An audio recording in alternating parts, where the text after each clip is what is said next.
Alors, je vais vous partager trois priorités. Je pense que vous allez rien découvrir sur le fond, mais je pense que c'est important de s'aligner là-dessus. Alors, la première, si on veut bien y aller, bon bah voilà, c'est le buzzword, c'est data et IA. Pas plus tard qu'hier, j'étais avec un DSI d'un grand groupe. C'était un premier rendez-vous entre nous, et en fait, on a parcouru ces priorités et on avait les 3 sujets. Il n'y a pas un grand groupe, il n'y a pas une TI aujourd'hui qui ne se pose pas la question d'introduire évidemment la data, mais surtout l'IA. C'est vraiment là qu'est la nouveauté. Comment j'introduis l'IA dans mon métier? Comment je reste compétitif en utilisant l'intelligence artificielle? Alors Nicolas l'a cité, on a un très large portefeuille de solutions qui commence par la mise à disposition de GPU. Mais je pense que c'est important que chacun de vous développe des solutions, les construise et les propose aussi et ces discussions avec les clients finaux. Le DSI avec qui je discutais hier, c'est un groupe dans lequel il y a des bases de connaissances extrêmement importantes. Donc ils ont une quantité de données à utiliser et ils ont des experts qui utilisent ces bases de connaissances. Il me disait, je veux les utiliser, je veux capitaliser dessus. Par contre, j'ai un souci, je veux que ça soit des données protégées. C'est notre savoir-faire. Donc la question, c'est comment j'introduis l'intelligence artificielle dans un environnement de confiance. Et donc de ce point de vue-là, ça le rassurait, alors qu'il travaille avec certains de nos concurrents, de se dire on va travailler ensemble et on va regarder ce qu'on peut faire avec vous au VH Cloud. Très intéressé aussi par des modèles ouverts comme peuvent l'être Mistral AI que nous avons intégrés dans notre portefeuille de solutions de LLM. Donc voilà, donc mon premier point, la data et l'IA, c'est vraiment un sujet important. On a des vrais atouts ensemble. J'ai parlé de la partie confiance. Il y a la partie environnementale, le modèle industriel, c'est important. On sait qu'avec les GPU, la consommation d'électricité et d'eau est encore plus importante. Donc notre modèle industriel sera un plus. Et bien sûr aussi le rapport prix-performance, parce que les budgets restent contraints, même si on veut déployer de nouveaux usages. Le deuxième sujet, c'est le move to cloud. Alors on en parle depuis des années, néanmoins ça reste une priorité, un enjeu pour les grands groupes et les ETI. C'est loin d'être fait. Donc là aussi, on peut vous accompagner. On peut vous accompagner dans des environnements multi-cloud. On ne croit pas que les clients vont choisir, alors ça arrive, hein, mais un seul fournisseur. Il y a de la place pour plusieurs fournisseurs chez un client. Et donc là, l'objectif, c'est d'être présent, d'accompagner ce multi-cloud qui permet de la résilience, mais aussi d'accompagner avec nos solutions dans un mode hybride. Car les clients, ils ont à la fois des applications, un legacy à gérer. Et dans ce cas-là, ils vont vouloir des solutions de virtualisation.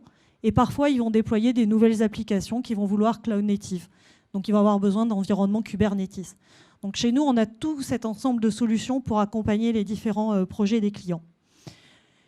Une des motivations du Move to Cloud du DSI avec qui je discutais hier, c'était évidemment la scalabilité, le fait de pouvoir s'adapter à la charge, mais c'était aussi la sécurité. Alors Nicolas en a un peu parlé, il y a la sécurité au sens traditionnel où on l'entend, mais la résilience aussi.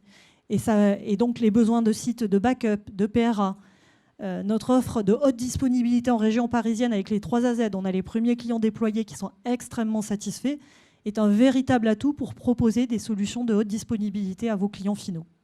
Donc voilà, donc accompagnez vos clients, ouvrez les sujets à travers du Move to Cloud, parfois par des PRA, c'est une très bonne porte d'entrée, et puis après on peut les accompagner plus largement. Le dernier point, c'est l'international. Donc aujourd'hui, il n'y a pas c'est pareil. Le DSI avec qui j'ai discuté hier cherchait un fournisseur de cloud avec une envergure internationale. Et voilà, aujourd'hui, n'importe quel grand groupe, n'importe quelle PME a vocation à se développer à l'international. Et nous avons la capacité d'accompagner depuis des années, mais ce n'est pas toujours connu des clients finaux, donc dans de nombreux pays, du Canada jusqu'à l'Asie-Pacifique.